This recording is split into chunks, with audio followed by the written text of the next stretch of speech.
Hello, I am Dr. Chung Hyun Park from Sosan Duty Dental Office.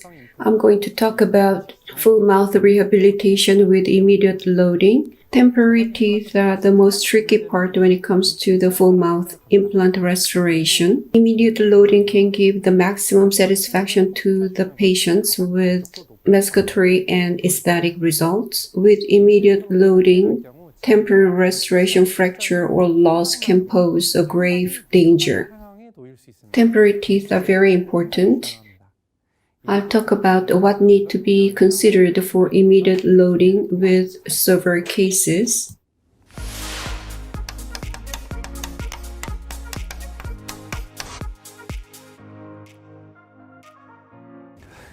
Let me give you know-how how to prevent temporary restoration fracture. In the previous case, the restoration was reinforced with wire, but fracture occurred because the resin itself was too thin. Only a few teeth are remaining in this case. 5 implants are placed in the mandible, and then abutments are connected, direct impression and bite registration were performed.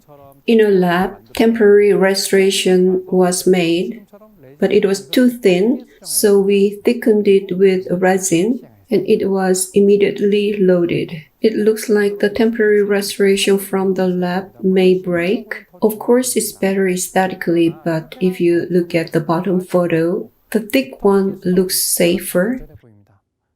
Even the thick one should have sufficient interdental spaces so that a patient can do the maintenance. What do you think about this case? It's a temporary restoration, but it is not removed with ejector or calip, but it is being cut with a burr. Let me explain why it is so. It is because final cement is used to attach the temporary restoration. The success rate of immediate loading would go up when temporary restoration is attached very firmly, because it may fail with just the cement washout. It can be risky, so I use final cement mainly for attaching temporary restorations. It is important. With the abutments connected, the final impression was acquired. So the abutments used for the temporary are also adopted for the final prosthesis. Using resin, posterior stub was formed, and anterior silicone bite was taken. After restoration in the mandible, the patient wanted the full mouth implant restoration in the maxilla. I'll show you later.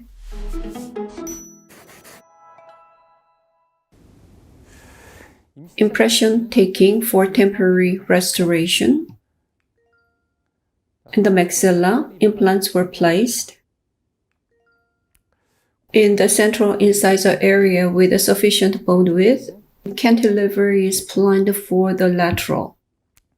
Can you see the yellow arrow? Stock abutments were connected and silicone impression taking was performed. Look at it carefully. Silicone impression material remains in the incision line. So you need to carefully check something like this after impression is taken by your staff. Otherwise, a temporary can be delivered on a patient over this.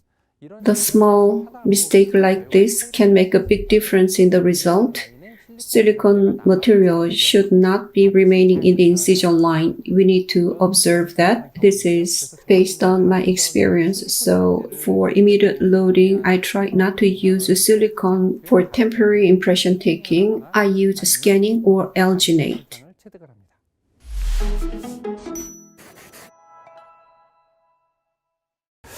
For temporary teeth, the cross-arch splinting is good, but if it is made in one piece like this, implant path should be similar in the anterior and posterior regions. The path may be different, so it is very difficult to make a one-piece restoration. I'd like to make a two-piece temporary that is cemented and fixed with resin.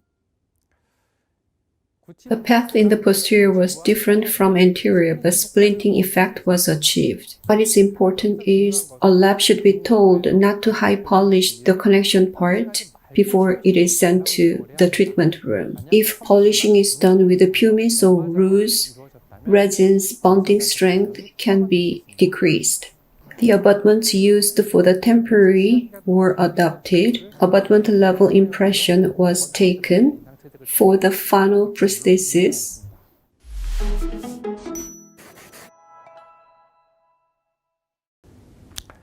Next, bite registration, CR record. This is a complete maxillary edentulous patient. Complete denture is planned for the maxilla, and fixed type implant restoration is planned for the mandible. Let's briefly go over what we learned in the previous lecture. I determined vertical dimension using physiologic rest position. Abutment level impression was taken using wax rim. CR was acquired.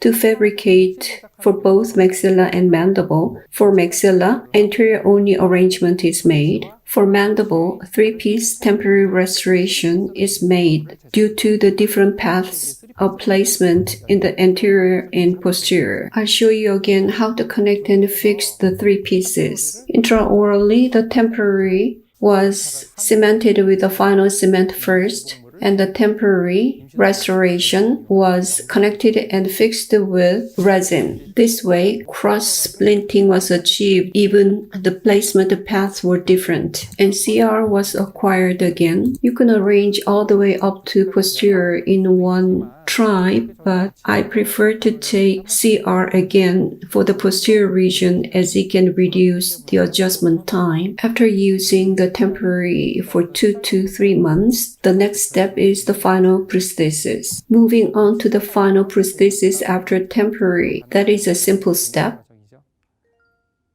A panorama X-ray after completing final prosthesis. Next, abutment selection. A few teeth remained in the upper anterior. 1 implant remained. The remaining implants were removed. Implants were placed for immediate loading. Stock abutments were connected. As the placement path in the posterior and anterior were different, angled abutments were used in the anterior.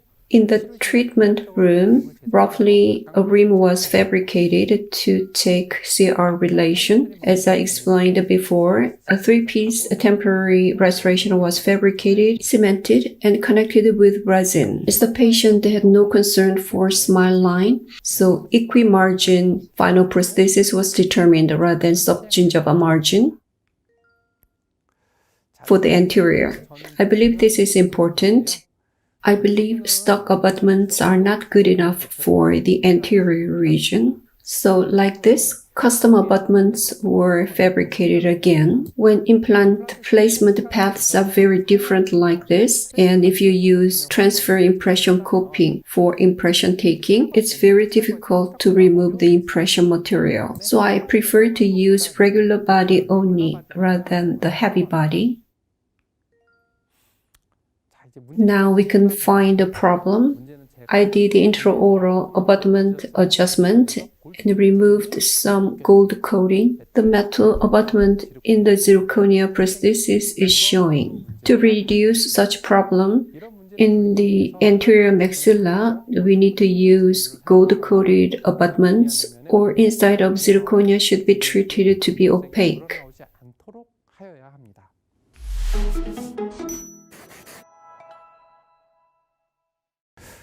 Next, the final impression taking.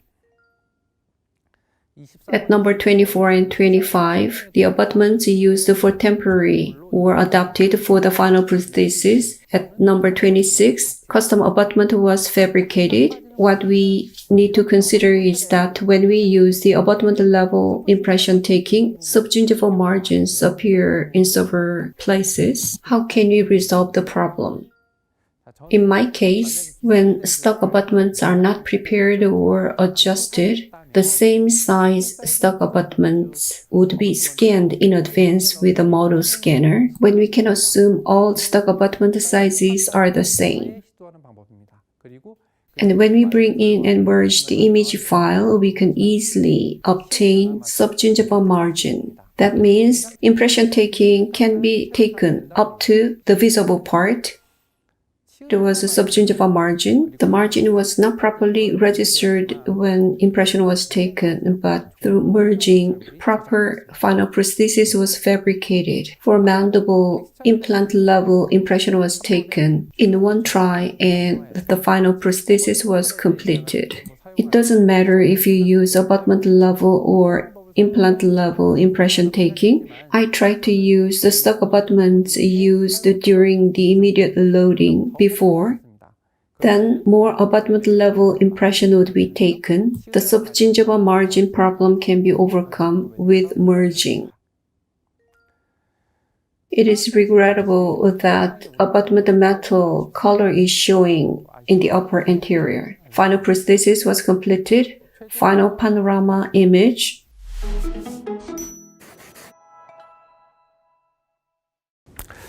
These days, the hot topic is OneGuide, immediate loading using OneGuide. For merging, resin markers are attached. Based on that, CT images were taken. Regarding the fabrication process, master course will provide the details. The guide is fixed in the mouth. Implants were placed and stock abutments were connected. CT image after placement. Here, let me explain. At number 47, leaving the safe space of 1.5 millimeters from the guide, 8.5 millimeter implant was placed, but the distal part of the implant was too close to the nerve, so it was replaced by 7 millimeter implant. I want to make sure is that even though you use a guide and the distance to the inferior alveolar nerve is very short, please do not blindly trust the guide. Before you place the implant in full depth, you need to check by taking a panorama X-ray or using your routine. Panorama X-ray after placement. I'm showing this repeatedly. The wax is softened with hot water and the patient is biting on it. Physiologic rest position and the height differences are compared. Using yellow wax, the rim height is increased to be in the 2 to 4 millimeter range from the physiologic rest position. During the temporary, the CR was taken 1 to 1.5 millimeter lower than the physiologic rest position considering continuous occlusal adjustments. That is, it was acquired with a little bit higher VD. CR acquisition is completed. Model scanning after taking alginate impression. In a lab, after mounting on the semi-adjustable articulator, the bite relationship was scanned with a model scanner. A temporary bridge was designed. As OneGuide was used, the placement paths were appropriate, so one piece temporary was fabricated. Now, final prosthesis. Final panorama X-ray.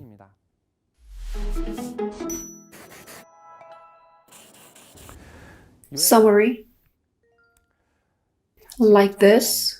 For full mouth rehabilitation, treatment planning and design is very important. If you use OneGuide, the implant placement positions will be close to the plan, bringing you one step closer to the perfect prosthesis. In the weak bone of maxilla, implants are submerged after placement. A temporary is used, and after osseointegration, final prosthesis can be made. That's a good option. Don't be obsessed with the immediate loading for full mouth rehabilitation. Even with delayed loading, a temporary is required. A temporary was used for at least 1 month for adjustment, followed by digital scanning to complete the posterior region.